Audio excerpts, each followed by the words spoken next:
दर्शकों को मेरा नमस्कार। खेल पत्रिका कार्यक्रम में आप सभी का मैं स्वागत करता हूं, अभिनंदन करता हूं। और दर्शकों, जैसा कि आप जानते हैं, इस कार्यक्रम में हम खेलों से जुड़े विभिन्न पहलुओं पर बात करते हैं, खेलों पर बात करते हैं। और आज हम बात करेंगे बैडमिंटन पर। बैडमिंटन एक ऐसा खेल जो आजकल परवान पर चढ़ा हुआ है। वैसे तो बैडमिंटन की शुरुआत भारत में 1899 में हो गई थी और तब भारतीय बैडमिंटन संघ की स्थापना हुई थी। और भी इतिहास में पहले जाएं तो भारत में एक बैडमिंटन से मिलता जुलता खेल खेला जाता था, जिसे ब्रिटिश सैनिकों ने अपनाया पूना में, और उसे पूना नाम से जाना जाने लगा। लेकिन ब्रिटिश सैनिकों ने फिर इसके बाद में अपने हिसाब से कुछ बदलाव किए और फिर यह खेल धीरे धीरे इंग्लैंड में जाकर के और बैडमिंटन नाम से जाना जाने लगा है। तो आज बैडमिंटन पर हम बात करेंगे और हमारे स्टूडियो में दो खास मेहमान हमारे साथ मौजूद हैं। एक हैं सुधीर शर्मा जी, जो साई के मुख्य कोच रहे हैं और साथ में भारतीय टीमों के साथ इन्होंने बहुत देशों पर दौरे किए हैं। छोटे से बड़े सभी खिलाड़ी इनके साथ रहे हैं और सभी खेल के पहलुओं को ये बहुत अच्छी तरह से समझते हैं। दूसरे हमारे साथ हैं काजल सिंह, जो उभरती हुई बैडमिंटन खिलाड़ी हैं और इनसे हम जानना चाहेंगे कि भारतीय बड़े बैडमिंटन खिलाड़ियों की सफलताएं इन्हें कितना प्रेरित करती हैं। तो सुधीर शर्मा जी, सबसे पहले मैं आपके पास आऊँगा कि बैडमिंटन की मैंने इतनी सारी पुराना इतिहास बताया, लेकिन पिछले कुछ लगभग 10 वर्षों के समय में भारतीय बैडमिंटन परवान पर चढ़ गई है। पहले प्रकाश पादुकोण एक सुपरस्टार हुआ करते थे, उसके बाद गोपी चंद आए, फिर साइना नेहवाल, पीवी सिंधु, यानी अब यह सिलसिला चलने लगा है। तो ये परिवर्तन कहाँ से आया और इसमें किस किस का सहयोग ज़्यादा रहा है? इसमें ये मानो आपकी इसमें स्पोर्ट्स अथॉरिटी ऑफ इंडिया और भारत सरकार का काफ़ी सहयोग रहा है और जितनी एकेडमियाँ ज़्यादा बनती हैं उससे ज़्यादा खिलाड़ी हमारे निकलते जा रहे हैं। और मुझे ये लगता है कि अभी क्रिकेट के बाद में इंडिया के अंदर तो कोई पॉपुलर स्पोर्ट्स है तो बैडमिंटन है और इसमें काफ़ी अच्छे रिजल्ट्स आ रहे हैं। अभी जैसे हमने देखा लक्ष्य सेन हमारा है जो कॉमनवेल्थ के अंदर गोल्ड मेडल लेके आया, उससे पहले ऑल इंग्लैंड चैम्पियनशिप में सिल्वर मेडल था उसका।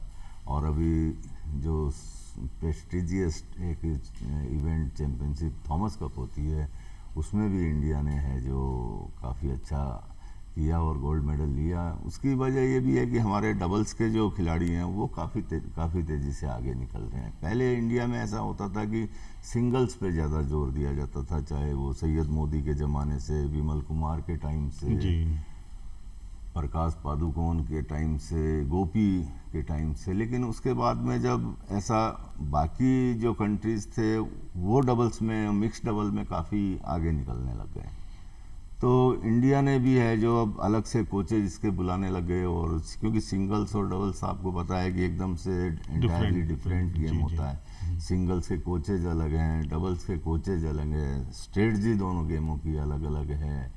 एक गेम जो है वो रैली में चलता है, डबल्स टोटली हमारा जो है वो अटैकिंग गेम है। सुधीर जी, एक चीज़ जो मैं जानना चाहूँगा कि जैसे प्रकाश पादुकोण थे, उसके बाद में विमल कुमार आपने जिक्र किया, पुलेला गोपी चंद हैं, साइना नेहवाल तक, ये सब खिलाड़ी जो है इंडिविजुअल ब्रिलियंस पे, यानी पहले होता था व्यक्तिगत रूप से आप मेहनत करते हैं, एक्स्ट्रॉर्डिनरी टैलेंट आपके पास है तो आप सफलता अर्जित करते थे। लेकिन अब क्या एक सिस्टम सेट हो गया है, यानी अब सिस्टम की देन भी खिलाड़ी होने लगे हैं, क्योंकि सिस्टम बनने में थोड़ा वक्त लगता है। तो आप सोचते हैं कि अब वो ऑन एनुअल है, यानी पूरा तैयार है? मुझे ये लगता है कि इस टाइम पे जो बैडमिंटन एसोसिएशन ऑफ इंडिया है उसका भी काफ़ी अच्छा रोल है। और जिस तरीके से टूर्नामेंट अपने देश में हो रहे हैं, हर महीने 2-2, 3-3 टूर्नामेंट हो रहे हैं, चाहे वो अंडर 13 से लेके और सीनियर्स इवन की मास्टर्स तक में है, जो आप देखिए कितनी एंट्रीज आ रही हैं। एक टूर्नामेंट के अंदर 3,000-4,000 से ज़्यादा खिलाड़ी पहुंच जाते हैं। हाँ, बिल्कुल आप सही कह रहे हैं। लेकिन मैं पहले पूछता हूं, अब हमारी उभरती हुई खिलाड़ी हैं हमारे साथ काजल। तो काजल, जितना सफलताएं भारत को मिल रही हैं, पीवी सिंधु, साइना नेहवाल दोनों ओलंपिक पदक जीते हैं, कॉमनवेल्थ में पूरी तरह सफाया कर दिया विपक्ष का, यानी भारत एक बैडमिंटन की महाशक्ति बन गया है। तो आप जैसे यंग खिलाड़ी हैं, आपको कितना अच्छा लगता है ये सब देख करके और कितना इंस्पिरेशन मिलता है आपको? सर बहुत अच्छा लगता है, उनको देखते हैं तब वो हमसे सीनियर हैं, उन्होंने बहुत हार्ड वर्क किया है तब वो इस लेवल पर पहुँचे हैं। एंड सर काफ़ी सारी चीज़ें सीखने को मिलती है, जैसे उनका पेशेंस, उनका डिसिप्लिन, उनका टाइमिंग, हर चीज़।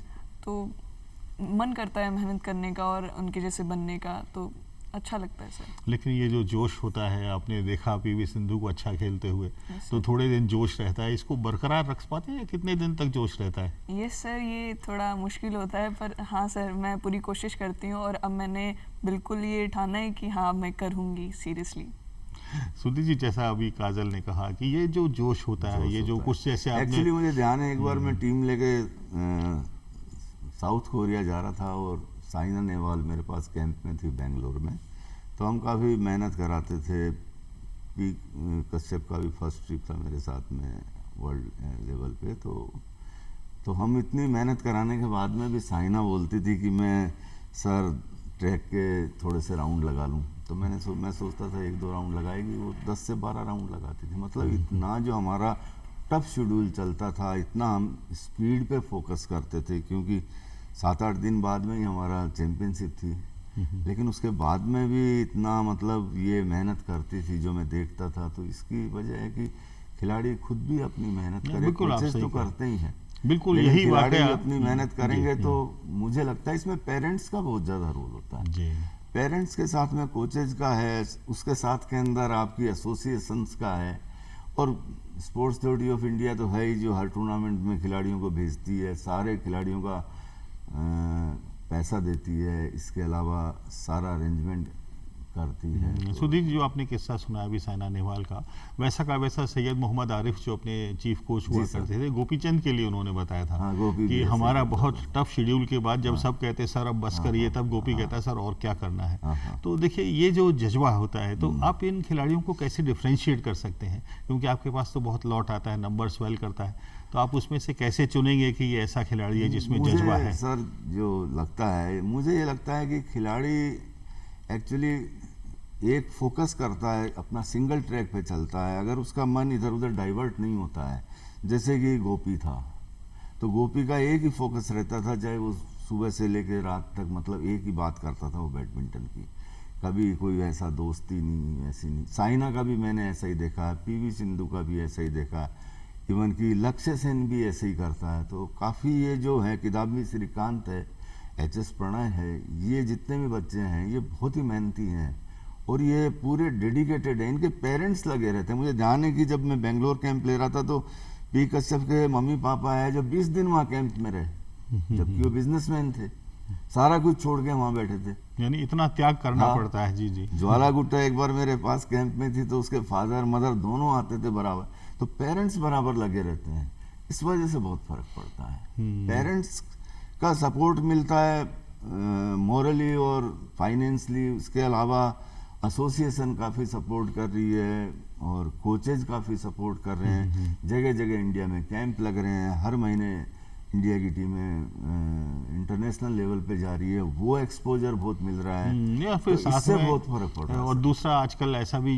एक तरह से परिपाटी है, कई जगह देखते हैं हम कि खिलाड़ी और मिस्टर मिसेज ज्वाला गुट्टा और कश्यप दोनों साथ साथ थे, और उससे कितना फर्क पड़ता है? यानी इंस्पायर एक दूसरे से होते हैं बहुत? नहीं, अभी तो जैसे अब कश्यप की तो वाइफ साइना नेहवाल है और काफी अभी साइना का वो कोच भी है। जी जी। साइना की अब उम्र भी हो गई सर, तो हाँ, डाउन द हिल बड़ी भी हो गई, तो काफी, क्योंकि मुझे ध्यान है मेरे ख्याल से 19 साल की थी जब 2004 में मेरे साथ गई थी, तो आज तो उस बात को है जो काफी तो वो जयपुर में भी खेलने आई थी, जयपुर थॉमस यूबर कप के क्वालिफाइंग राउंड्स में। बिल्कुल खेलने आई थी और बड़ा अच्छा tournament Thomas cup Uber cup हुआ था जयपुर में। तब वो रिजर्व्स में थी शायद, अपर्णा पोपट टॉप खिलाड़ी थी। और ये बाकी लड़कियां थी। अच्छा, विमल कुमार हमारे कैप्टन थे उस टाइम पे, कोच भी थे, तो अच्छा LC गुप्ता जी ने टूर्नामेंट कराया था जी जी। और ये सवाई मान सिंह स्टेडियम का बैडमिंटन हॉल जब नया बना था, सबसे पहला टूर्नामेंट थॉमस ऊबर कप हुआ था। अब जगह जगह बैडमिंटन हॉल खूब बन गए। आप देखो, मुझे लगता है कि हैदराबाद में करीब 10,000 अकेडमी है, ऐसे ही बेंगलोर में, ऐसा ही पूना में, ऐसा ही केरला में है, इवन कि दिल्ली हरियाणा में बहुत ज़्यादा, चंडीगढ़ में बहुत ज़्यादा, हर जगह अकेडमी है। जयपुर में करीब मेरे ख्याल से 50-60 अकेडमीज हैं, तो सब जगह कोचिंग में बच्चे जाते हैं, खेलते हैं और उनको एक्सपोजर मिलता है। जो बच्चे अच्छे हैं वो धीरे धीरे ऊपर आएंगे ही आएंगे। और फिर धीरे कैंपों में जा रहे हैं। अभी जैसे गुवाहाटी में चैंपियनशिप हुई, अब पंचकुला के अंदर चैंपियनशिप होगी, टूर्नामेंट्स भी खूब हो रहे टूर्नामेंट हैं। बहुत मिलते हैं, तो उससे बच्चों को एक्सपोजर बहुत मिलता है। हाँ, अच्छा, अपनी जो टैलेंट है वो भी अभी शोकेस जैसे कर एशियन सकते हैं। चैंपियनशिप में अभी चाइना टीम जाएगी भारत की, जिसमें ये सब खिलाड़ी जाएंगे, एच.एस. प्रणय, श्रीकांत और पी.वी. सिंधु किदाम्बी, जी, वगैरह। जी। तो हर लेवल पे एक्सपोजर मिल रहा मिल रहा है। है, अभी जी। मैं टीम लेके गया था थाईलैंड के अंदर 5-6 महीने पहले, तो उन्नति हुड्डा ने सिल्वर मेडल लिया था, बहुत अच्छा खेल रही खेलते हैं, है। जी। ऐसे ही एक हरियाणा की अपनी लड़की Anupama Upadhyay, she is doing well, हाँ बहुत अच्छा खेल रही है। पंजाब की 2 बहनें हैं, इवन की उनकी मदर ही उनकी कोच है, तन्वी शर्मा और राधिका शर्मा, बहुत अच्छा कर रही है नेशनल लेवल पे। इसी तरीके से है जो तारा शाह है, अभी एक इंटरनेशनल टूर्नामेंट जीत के आई है। तस्मीन मीर है, उसने इंडोनेशिया में मेरे साथ गई थी, गोल्ड मेडल लिया। तारा शाह ने सिल्वर मेडल लिया। तो इस टाइम पे जो मुझे लग रहा है जी, बैडमिंटन का भविष्य बहुत अच्छा, बहुत उज्जवल है। बहुत उज्जवल आगे है। और हम बहुत मुझे सारे ये पद लगता है कि देखेंगे। क्रिकेट के बाद में अगर किसी गेम में पैसा है तो बैडमिंटन में ही आ रहा है। जी जी, लीग्स बहुत हो रही है आजकल, तो जो किसी इंडियन लीग टाइम भी पे चालू जैसे हो गई है, जी। टेनिस और ये जब थे तो, लेकिन अब बैडमिंटन में काफी अच्छा हो रहा है सर। लेकिन ऐसा कहा जाता है कि बैडमिंटन एक अभिजात्य वर्ग का खेल है, बहुत महंगा खेल है। और काजल, आप बताएं जरा कि इतना महंगा खेल है आजकल, आपको लगता है कि महंगा है? क्योंकि कोचिंग चार्जेस जैसे एकेडमीज बनी है बहुत ज़्यादा होते हैं, प्लस आपको पढ़ाई का भी लोड होता है, तो कितना मुश्किल है आप लोगों के लिए खेल पाना, खेल जारी रख पाना? Yes, sir. As everyone has their different problems in every fields. ऐसे ही जैसे खेलने में बहुत फाइनेंशियली खर्चा होता है, आप स्टेबल होने चाहिए हो, एंड सर बाकी सारी एजुकेशन को भी साथ लेकर चलना पड़ता है, तो काफ़ी सारी चीज़ें मैनेज करने में प्रॉब्लम होती है। फीस, इक्विपमेंट्स बहुत महंगे आते हैं। इस तरह सर काफ़ी वो अकेडमी में शेड्यूल का एजुकेशन और उसको साथ लेकर कोचिंग्स वगैरह भी होती हैं, इस तरह थोड़ा मुश्किल होता है। बट सर खेलना है मैनेज तो करना मैनेज करना होता है। तो स्कूल लेवल पे पढ़ाई आप कैसे मैनेज कर पाते हैं? सर सुबह आपको पंक्चुअल होना बहुत ज़रूरी है सर, डिसिप्लिन। एज आप स्कूल जाते हो तो आप स्कूल में जो टाइम देते हो वो आप ईमानदारी से दें अपना। एकेडमी में आप एकेडमी को दें तो उस हिसाब से आप मैनेज करेंगे तो हो जाएगा। यानी टाइम मैनेजमेंट बहुत ज़रूरी Yes, है। sir. लेकिन फिर भी जैसा अभी आपने कहा कि महंगा खेल बहुत है, तो Yes, sir. एकेडमियाँ भले ही बहुत बन गई हुई, लेकिन आम खिलाड़ियों की पहुंच से अभी भी दूर लगता है। हाँ सर, कहीं ना कहीं जैसे अगर किसी को 3 सेशन लेने हैं, जैसे फिटनेस का भी होता है, हर चीज़ का अलग अलग सेशंस होते हैं, तो कुछ लोग एक ही ले पाते हैं, कुछ नहीं ले पाते हैं सारी चीज़ें, तो कहीं ना कहीं वो बिहाइंड रह जाते हैं थोड़ा। तो ये मुश्किलें तो अब भी आती हैं सामने, हाँ। भले ही कितनी कोशिशें हो चुकी हैं। सुधीर जी, ये जैसा अभी बताया काजल ने, बैडमिंटन में एक्चुअली शटल कॉक की सबसे बड़ी समस्या है। Yes sir. शटल कॉक काफ़ी कॉस्टली आती है, और आप अगर एक सेशन में बच्चे को कुछ कराते हैं गेम वगैरह, तो आपकी 5-6 शटल कंज्यूम हो जाती है। फिर रैकेट काफ़ी महंगे आते हैं, कटिंग बहुत महंगी आती है, 450-500 रुपये में कट होता है एक कट कट गई और लगाने का, पूरा का जी, पूरा रैकेट गट चेंज होती है। और इसके साथ में टी शर्ट्स हैं, शॉर्ट्स हैं, वो भी इसके अलावा शूज हैं प्रॉपर आपको, और काफ़ी आपको इक्विपमेंट चाहिए, आपको महंगा बहुत है। तो फिर स्कूल का जो प्रेशर होता है, पढ़ाई का स्कूल प्रेशर, भी क्योंकि प्रेशर भी अभी होता है। अभी भी पेरेंट्स एक्चुअली थोड़ा सा ये सोचते हैं कि हमारे बच्चे, अभी भी अपने देश में ये समस्या ही है कि नौकरी, parents ये सवाल सोचते हैं कि नौकरियों का हाँ है ना कि जी। हमारे बच्चे पहले पढ़ें फिर खेलें। अब पढ़ाई का इतना प्रेशर है, उसके बाद में स्पोर्ट्स का भी बराबर का उतना ही प्रेशर है, बल्कि मुझे स्पोर्ट्स में ज़्यादा प्रेशर लगता है, सिलेक्शन क्योंकि वहाँ पे 20 बच्चे आपके साथ खेल रहे हैं, उनके साथ में आपको कॉम्पीट करना है, उसके अलावा आगे टूर्नामेंट में जाना है, उसके अलावा बहुत आपको मेहनत करनी है, फिजिकली मेंटली आपकी फेटिंग चलती रहती है, उसको आप इम्प्रूव करोगे जब जाके आप रिकवरी कर पाओगे और नेक्स्ट डे खेल पाओगे, या कोई टूर्नामेंट में अपना अच्छा है जो परफॉर्म कर पाओगे। जी जी जी। और बराबर में वहाँ पे जो सैकड़ों बच्चे आ रहे हैं आपके सामने एक ही इवेंट के अंदर, एक ही कैटेगरी के अंदर, और वो सब एक जैसा फिजिकल फिटनेस से लेके साइकोलॉजिकल फिटनेस तक बहुत चीज़ें आती हैं। बिल्कुल जी, है, जी, जी, जी। कुछ है ये प्रॉब्लम अभी भी हमारे कंट्री में। पेरेंट्स, इसीलिए मैंने आपको पहले भी कहा था कि पेरेंट्स जिनके डेडिकेटेड होते हैं, जो सपोर्टिव होते हैं, और जो बच्चे को फुल सपोर्ट करते हैं, उससे बच्चे को बहुत फायदा मिलता है। वो यानी बच्चा बहुत आगे निकलता है। मैंने जितनी- हमेशा ऐसे बच्चों को, मैं तो बल्कि अभी डच जर्मन गया था 2-3 साल पहले, तो ये लक्ष्य सेन वगैरह मेरे साथ थे, तो पेरेंट्स साथ में गए थे। आप बताओ 3-3 लाख रुपए का मुझे खर्चा ध्यान है हो रहा शायद था। लक्ष्य और चिराग के फादर तो शायद टीचर हैं वहाँ हाँ, वो पे तो ना? मेरे जी, साथ कोच थे। जी जी हाँ। लेकिन जैसे आकर्षी कश्यप की मम्मी गई थी, और भी एक लड़की ईरा शर्मा हमारी एक जूनियर नेशनल चैंपियन थी, उसके पिताजी गए थे। इसके अलावा और भी बच्चों के हर चैंपियनशिप में जाते हैं। तो मुझे ये लगता है कि वहाँ पे जाके वो पेरेंट्स, मुझे तो ये बल्कि ये अच्छा लगता है कि वो दूसरे बच्चों का भी सपोर्ट कर कर रहे देते हैं। हैं। सुधीर जी, आपने तो बहुत सारे राजस्थान स्टेट भी बहुत करीब से देखी है, यहाँ आप कोच रहे, स्पोर्ट्स काउंसिल के अंदर कोच रहे, और तब से लगभग समान सी स्थिति है, बहुत ज़्यादा खिलाड़ी नहीं निकले, कई पदाधिकारी यहाँ से जरूर ऊपर तक गए, सचिव रहे वर्षों तक। तो आप क्या सोचते हैं कि यहाँ टैलेंट की कमी है या सुविधाओं की कमी है? क्या होना चाहिए कि राजस्थान की बैडमिंटन भी आगे जाए? नहीं, आप बात तो सही है सर कि यहाँ पे इतनी वो चीज़ नहीं आ रही जो बाकी अदर स्टेट में, जैसे हाँ, इंडिया हरियाणा में कितना आगे बढ़ जी, रहा है जी, जी। देखो आप। और भाई साउथ तो है ही है। यहाँ पे मुझे लगता है कि जो हमारे गेम में सबसे बड़ी दिक्कत है वो है शटल कॉक की सर। नहीं, जो शटल कॉक पहले हमारे को मिले।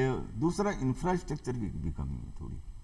अभी जाके एसएमएस स्टेडियम में 2 बैडमिंटन हॉल अच्छे बने हैं, काफ़ी अच्छे बने हैं, लेकिन वो अभी बने हैं।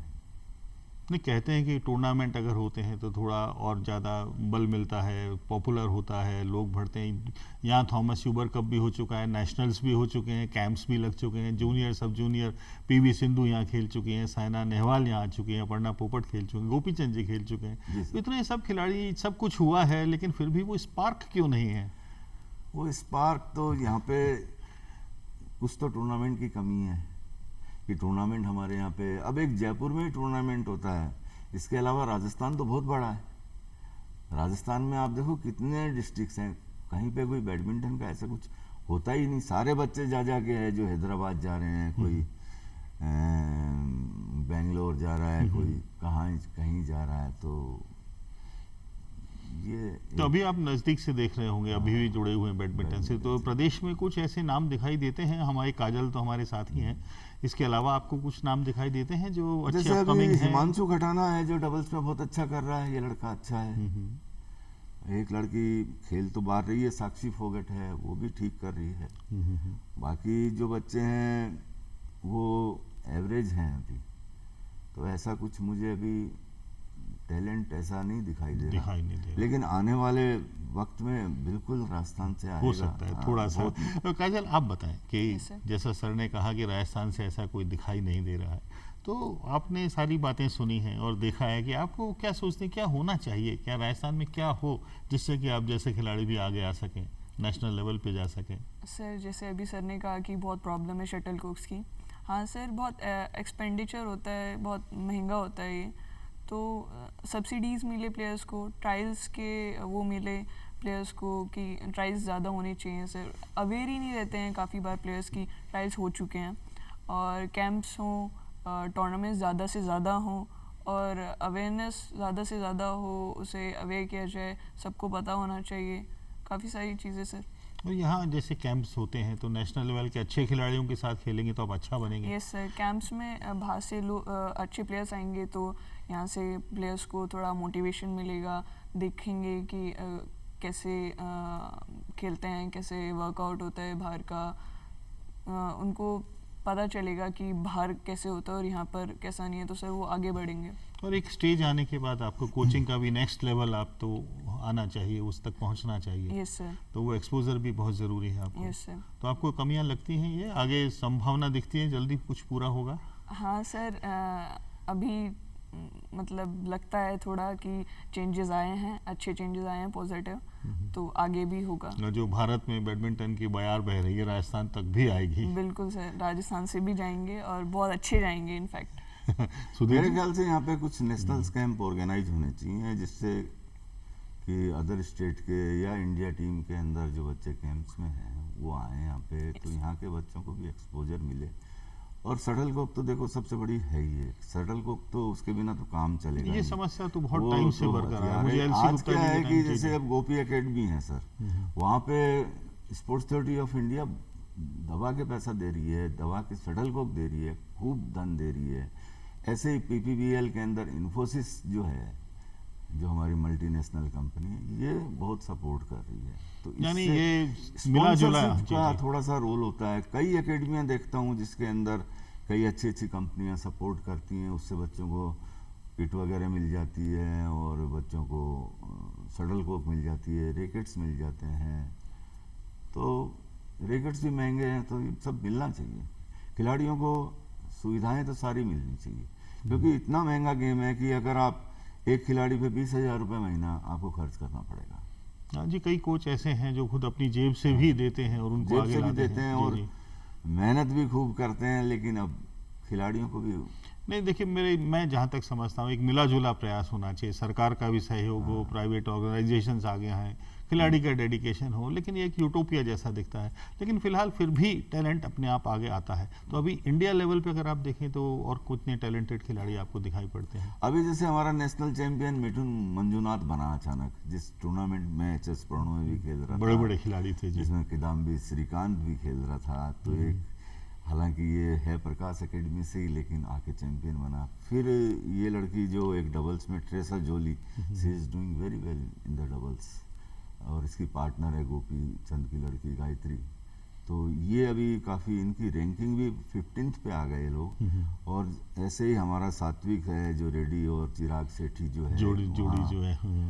ये मेंस डबल्स की जो जोड़ी है, ये भी वर्ल्ड में इस बहुत टाइम अच्छा पे जोड़ी है। 5th रैंक पे आ गई, जो बड़ी first बहुत ही time हुआ बड़ी है, बात बहुत है, बड़ी रैंकिंग बात में है। Top ranking. हाँ, जी, जिसमें जी। कि ताइपे है और ये साउथ कोरिया, इंडोनेशिया, इनके- मलेशिया, सारे चाइना, इस कंट्री को इनके आप बीच बताओ। में हाँ, ऊपर हाँ। है। तो इसमें सुधीर जी, ये अपने जो खेलो इंडिया जैसी स्कीम है, प्रधानमंत्री जी खुद बहुत पर्सनल रुचि भी लेते हैं। जी सर। पूरा अभी इतना ज़्यादा फाइनेंस भी इन्होंने किया है कि कहीं कोई कमी किसी खेल में नहीं आने दी है। उन योजनाओं का कितना लाभ मिला खेलो है? इंडिया से बहुत फायदा मिल रहा है सर।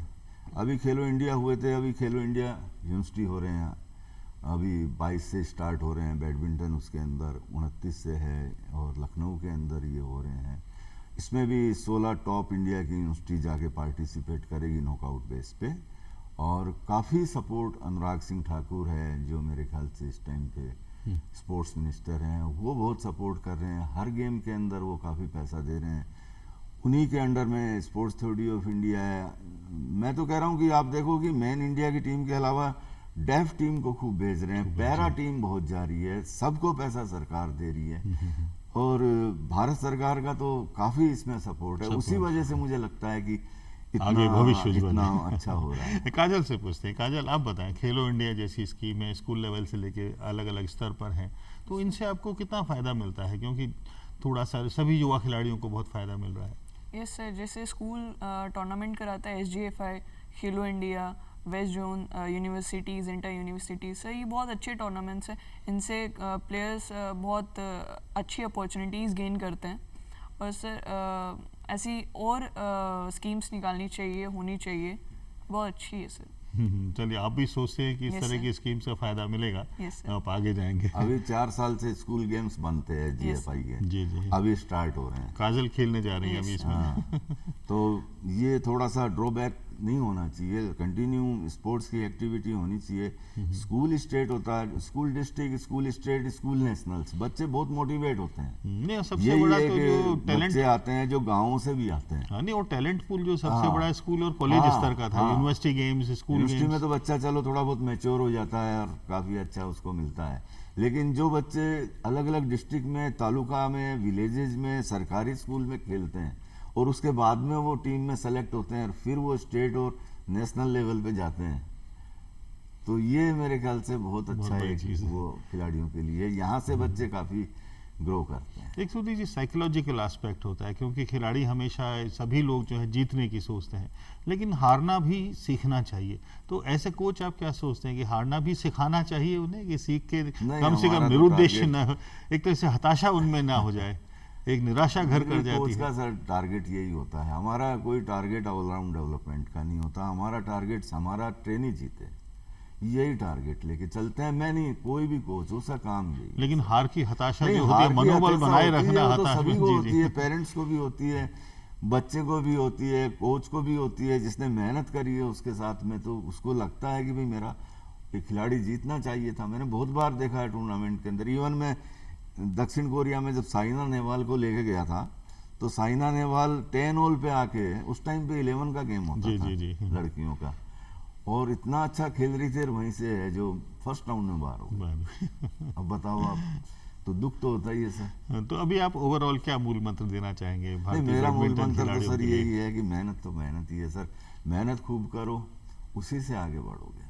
इसमें सर शॉर्टकट नहीं है, ये तपस्या है। जितना तपोगे ना उतना ही निखरोगे। बिल्कुल। आप ये सोचो कि मैं शॉर्टकट से निकल जाऊं और ऐसे कर दूं और वैसे बेईमानी से कर लूं, तो वो फिर नहीं होगा सर। इसमें मैं सबसे बड़ा जो एक मैं आपको फिर कर रहा हूँ, ये जो ओवरेज का जो मैटर है सर, जिसमें बच्चे जो हैं वो है 17-18 साल का खेल रहा है अंडर 15 में, ये हमारे देश में सबसे बड़ी समस्या है। जी। सबसे बड़ी समस्या। आज एक मान लो 15 साल के 10 10 हैं, एक आ रहा 18 साल का, वो अपनी उम्र कम करा के आ गया 15 साल में, तो उसके हाथ में जितने भी आए सबको काटता जाएगा। लेकिन वो ये लेकिन जो 15 साल के बच्चे 10 होंगे ना सर, उनके ऊपर आप देखो कि क्या, उनको पता है कि 18 साल का है, क्या बीतती होगी। हाँ, तो ये तो उनको पता है कि 18 साल का, लेकिन बस यही भाई एसोसिएशन भी हो, कोई भी हो, वो सर्टिफिकेट चेक करती है, तो उसमें ये आ जाता है कि ये तो अंडर 15 है, क्या करें उसमें? ये तो पदाधिकारी और ऑफिशियल्स के ऊपर है, ये तो एसोसिएशन सबसे जरूरी है। चलिए समय की कमी है। काजल से एक वो सवाल और ले लेते हो। काजल, अब आपने देखा, अब आपने क्या वो एक तरह से मनोबल कैसे बढ़ेगा आपका? क्या निश्चय किया है कि आगे आप क्या करेंगे? सर, जैसे कि सर ने बहुत अच्छी बातें बताई, तो ऐसे लगता है कि हाँ, पॉजिटिविटी आई, और लगता है सर मेहनत, सर ने ठीक कहा, मेहनत सबसे, hard work is the key to success. तो मेहनत आप ईमानदारी से करेंगे तो बिल्कुल रिजल्ट मिलेगा सर, और आपको अपॉर्चुनिटीज़ मिलेंगी, ऐसा सर के अकॉर्डिंग लग रहा है। और आगे मेहनत करके सर रिजल्ट बिल्कुल दूंगी राजस्थान को। और चलिए, आपको बहुत बहुत शुभकामनाएं। और ये हमने बातचीत की हमारे दो खास मेहमानों से, सुधीर शर्मा जी और काजल, दोनों को बहुत बहुत धन्यवाद। और जैसा कि हमने देखा कि बहुत सारी सार्थक बातें इन्होंने बताई हमें, और इसी के साथ मैं आपसे विदा लेता हूँ।